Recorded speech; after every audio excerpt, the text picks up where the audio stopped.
My topic for today is video games and its integration into people's lives. Video games used to be a minor thing in society. Back then, no one had even heard of video games. 50 plus years ago, video games wasn't even such a thing. In today's time, it is now a way of life. Over the past 20 and 30 years, video games have become a huge part of people's lives.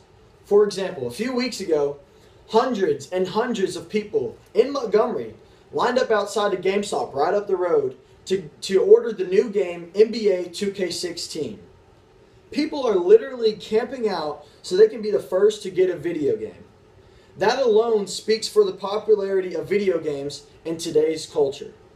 It's crazy because every time a new game comes out, people don't wait till the next day to get it. They will literally set a camp up. They will wait hours and hours so they can be the first ones to get the games. And that's the culture that we live in today. Before I dive into the popularity of video games, I would like to talk about the history. One of the first video games ever created was a graphical computer game created in 1952 by A.S. Douglas. Although video games at this time were not relevant or popular, it is important to realize the 60-odd year journey that video games have come. Like I said, back then, no one cared about video games. It was a small thought. No one cared about it. And now you see in today's times, video games has become a growing factor in the United States. The popularity has significantly increased over these past 60 years. The beginning of video game success came in 1972 when Nolan Bushnell and Al Alcorn created Pong.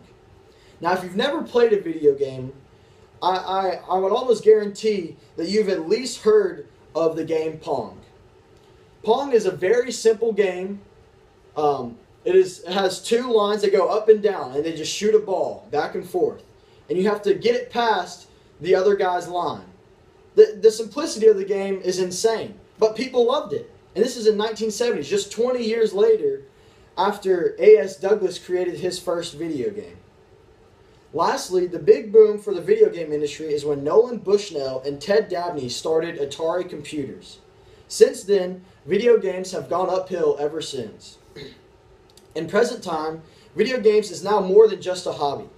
There are some who make a living off of video games. A living. People literally sit at home and play a video game. Maybe one, maybe two, maybe hundreds of video games. And people are paying them money. That idea is crazy. I don't think I would ever have thought of people getting paid at video games. But that's the times that we live in. Today, you can talk to anyone about games, and over 50% would say they play video games. Not just kids and teenagers, adults are now playing video games. A few years ago in high school, I would go over to my cousin's house, and we would play video games. I love video games. Well, we would be playing video games, and I'd hear screaming in the living room. I'd walk in, and my uncle, 40 years old, he's playing Call of Duty. It's not just kids and teenagers, adults. Everyone is playing video games. It has become a huge rise in popularity in today's culture.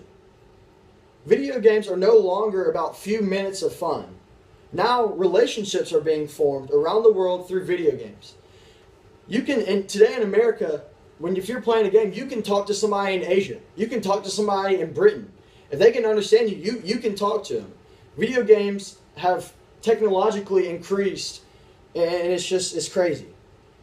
People are socially interacting through video games as well.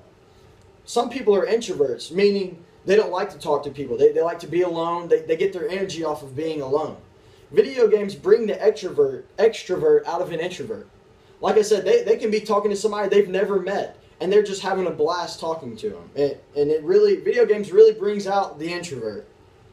In conclusion, video games are no longer toys. It is a career, it is a relationship builder, and a way of social interaction. Thank you.